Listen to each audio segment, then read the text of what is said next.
global temperatures are getting warmer. Glaciers are melting. Sea levels are rising.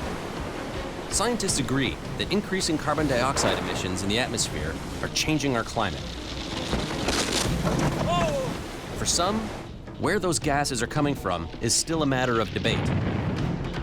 Planes, cars, and industry are commonly accepted as the main culprits.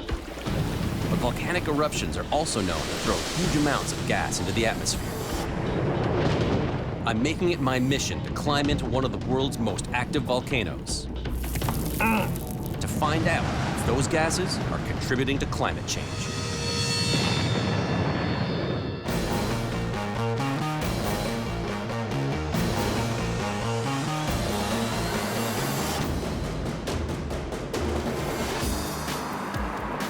It blows me away every time I see this many cars. And this is just one highway in one city. How much carbon dioxide are we putting into the atmosphere? But it's not just us. There are other more natural sources of greenhouse gas as well. Things such as melting permafrost and cow farts, believe it or not. Some people even say that the volcanoes of the world are creating more greenhouse gas than all of the human activity combined. How do you respond to people who are, I don't even use the word skeptic, because skeptic is not the right word. Deniers is a better word. Deniers who are claiming volcanoes contribute more greenhouse gases than all of the industrialized countries put together. What we're dealing here with is a deeply held belief system. It could have elements of political persuasion.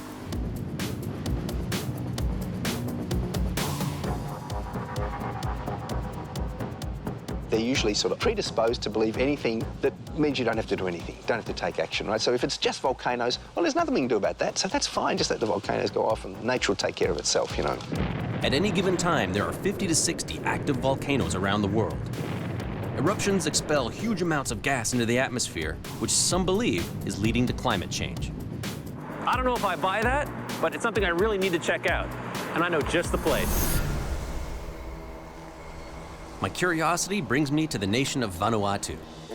It's a small archipelago of about 80 islands in the South Pacific Ocean.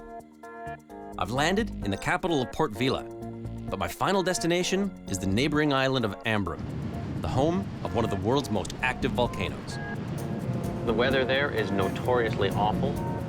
There's volcanic gas, there's acid rain, and, of course, the threat is always there for a larger eruption, so it's not the most hospitable place on Earth. I know this area of the world well. I even got married in 2006 on the lip of an exploding volcano in Vanuatu. That's where we're getting married, right at the top of the Yasser, and it's real active today. Now I'm going to an even more active and more remote volcano on the island of Ambrym. I'm getting some help on this expedition. Sara. Finally here. Nice to meet you. Nice to meet you too. Welcome to Vanuatu. Sara Hoffritz is an accomplished young geologist from Denmark. She has the equipment to help us determine how much dangerous gas the volcano is emitting and if it's contributing to climate change. Frequent eruptions on Ambrym create weather conditions that make flying to the island a challenge. It looks like we've lucked out with a clear day. The trick is it going to be clear on Ambrym? Typically the place is shrouded in cloud a lot of the time. So I've got my fingers crossed. I'm very hopeful. So far, so good. I'm very interested in seeing how nature is behaving in this setting. It's going to be cool. There are two active volcanic cones on this island, Mount Benbow and Mount Maroom. Over the past decade, there's been an increase in emissions of volcanic gases from both of them. In 2009, approximately 15,000 tons of sulfur dioxide was emitted into the atmosphere in one day.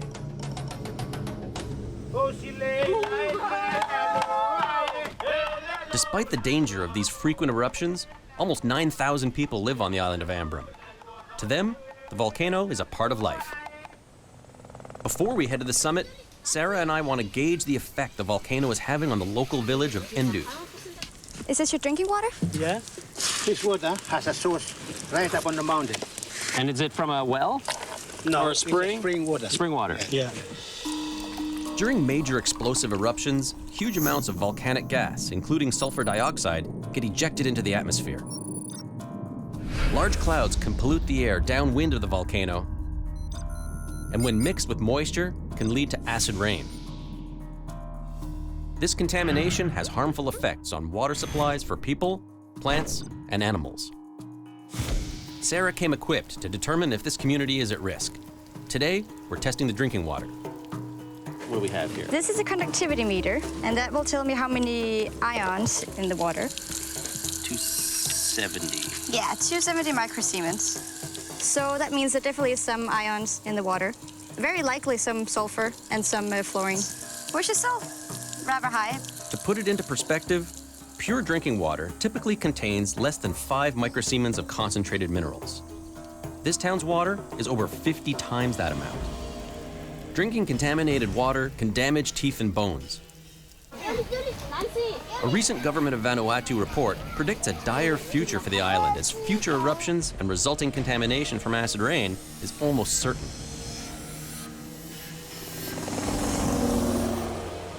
The brooding outline of the volcano is nearly always shrouded in gas and cloud. When we have a volcano that's active like Abram is, I want to see how much sulfur dioxide and how much carbon dioxide is being emitted at the volcano. We know volcanic eruptions emit carbon dioxide into the atmosphere, but enough to cause climate change? It's time to find out. Awesome. For the next 5 days, we'll be eating, sleeping, and working at the summit of this active volcano. This is about as far away from civilization as it gets. Welcome to Madam. Yeah, that's exactly. This is your leg. The summit of a volcano is one of the most dangerous places on Earth. The air is heavy with a mixture of gases, and when inhaled, it can be deadly. The conditions up here are so bad, I'd say the only place you'd find them is on another planet. Our guide is Jeff Mackley, nicknamed Danger Man. He was the first person to explore the depths of this volcano. The camp looks like it's taken a beating. Hey, George. Yes. This is your tent? Yeah. Oh, that's unbelievable. When you've got hurricane force winds mixed with very sharp gravel and high strength sulfuric acid, it's like somebody firing a fire hose full of gravel and sulfuric acid at you, and that can go on for a week. The condition of this tent is a testament to what the weather can really be like up here. Extremely high winds, sandblasting with all this volcanic ash and gravel, and of course, the acid in the atmosphere has weakened this material down to nothing. It may be dangerous at the summit, but tomorrow we'll climb down into the belly of the beast. You can feel the heat all the way from up here. It's very violent. Boiling pools of lava and seemingly endless plumes of gas await us at the bottom of the crater. But I need to get closer to the volcano to find out more about the gases it's emitting. And that's where the real danger is.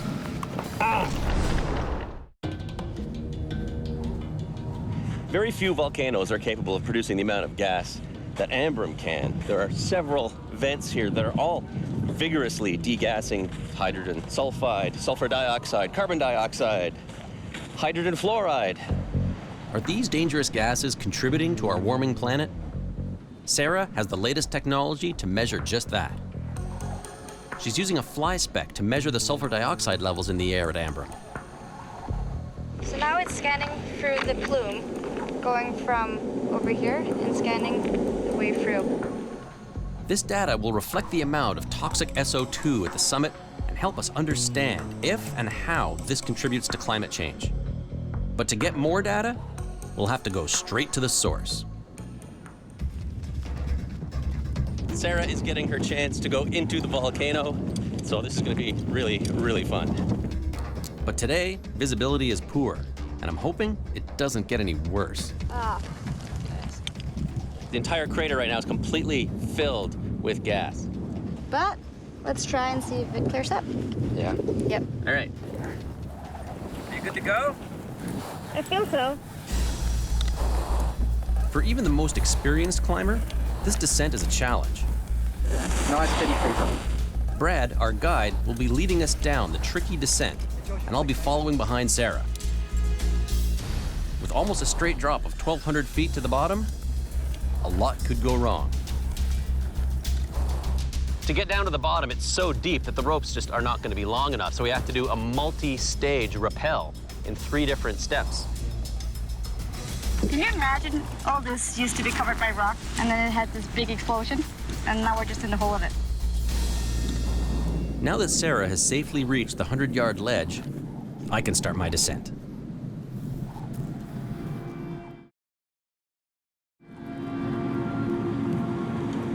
This is insane.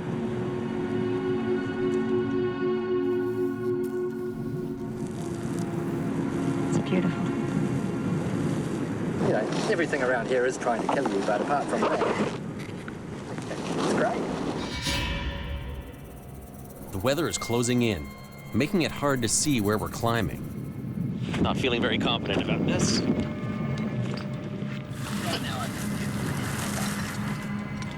Brad calls off the climb. It's too dangerous. The visibility has gotten so poor that we'd be doing the descent virtually blind. Our visit to the crater will have to wait.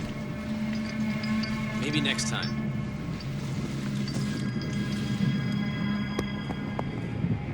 Visibility has dropped down tremendously, which is never a good thing around here.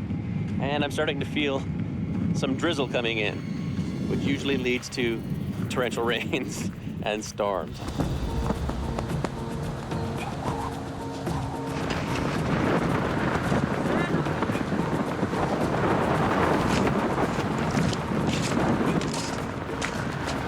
You can hear the roar of the wind and the gravel being brought towards you. And then your tent just violently shakes.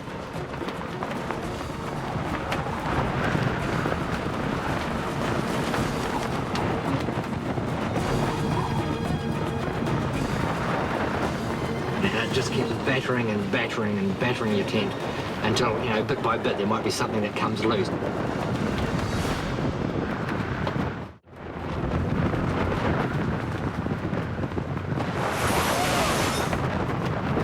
An unexpected storm has delayed our mission.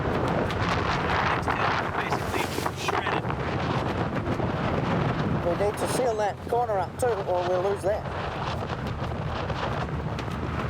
We've done everything we can to secure our tents. Now, we just need to hunker down and ride out this ferocious storm.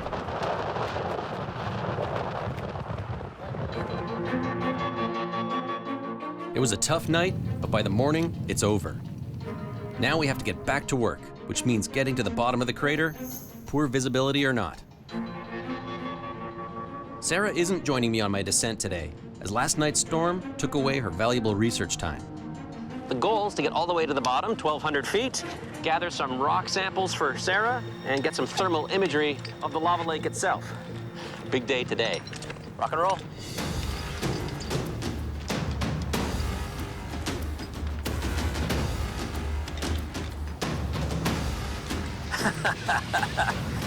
It's ridiculous. Just the sound of the lava lake below. It's wild. I've described it to people as sounding like the devil's washing machine. And you don't want to end up in that spin cycle. The biggest danger is rock fall. If you knock a rope, rock comes down, hits your buddy in the head, you're dead meat.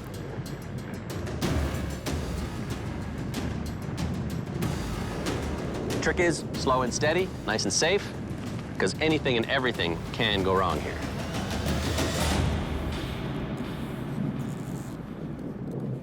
At the summit, Sara is measuring how much carbon dioxide is being emitted from the soil. As long as a volcano is active, it's emitting gases. The carbon dioxide migrates through cracks to the soil on the side of the volcano. The levels of CO2 found will help Sara in her analysis of whether volcanoes are leading to climate change. 3,000, 4,000, 5,000. I'm getting really high values. I want to see how it compares to measurements up on the crater side and getting closer and closer to the caldera rim. It takes me 2 grueling hours to make it down to the bottom of the crater. Top side, I am free of the rope. Okay, we're gonna get our first look at this thing up close. Wow. This is liquid rock. The heat is just unbelievable right now. It's burning the back of my neck. Lava lakes are a rare phenomenon. formed when molten lava becomes trapped in a volcanic crater. First things first, I'm gonna get some thermal images. Examining thermal images helps us understand more about the volcano and its activity. Unless you've actually experienced lava firsthand, it's hard to comprehend just how hot it is. Normal body temperature is 98.6 degrees Fahrenheit. The average oven reaches 450 degrees Fahrenheit. 1200 Fahrenheit. This is a whole other level of heat. 1400, 1600, 1697. Holy cow. I gotta be careful, I'm definitely within the splash zone. Even the smallest piece of flying lava could burn through my clothes and skin. Ah, it's burning. Woo! All this ejecta coming out of the lava lake are very fresh, so that should be perfect for what Sara needs. I just gotta grab a couple of fresh samples and watch my back at the same time.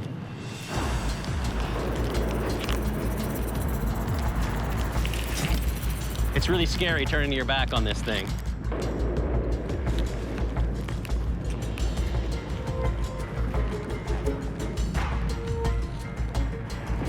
This really fine stuff is Pele's hair. When the bubbles on the lava lake burst, they form these tiny little hairs and they'll drift all the way up to camp. I can get a little bit closer, but I'm gonna have to put on my special heat suit. It's a good thing I came prepared. This suit can withstand temperatures up to 3,000 degrees. I think I'm ready. If you want to get a really good view, you have to be protected. Otherwise, the radiant heat is just too much. Wow. That is about as crazy as it gets. My big concern right now is watching for pieces of lava splashing up. Wow. Here's some big pieces coming. Big pieces coming. I can't leave before collecting some samples for Sara. Oh, here we go. Here's a really fresh piece, still glowing hot. Oh. Ah. Ah, even with the gloves. Today was a success. Got up close, got some really good samples, some good thermal data. The newly formed lava samples will give us the most accurate results about their chemical makeup and indicate the quantity and types of gases being emitted. This will help Sara determine if volcanoes are contributing to climate change. It's just, really, it's not like anywhere else. This pit, you expect the devil himself to come jumping out of it. I got some goodies for you. These are the ones that were fresh out of the volcano. They were so hot. So this is the newest rock on Earth. You want it fresh? I got you fresh. We've now collected data from the summit and straight from the lava lake in the crater. If this volcano is having any effect on climate change, we'll have the numbers to prove it.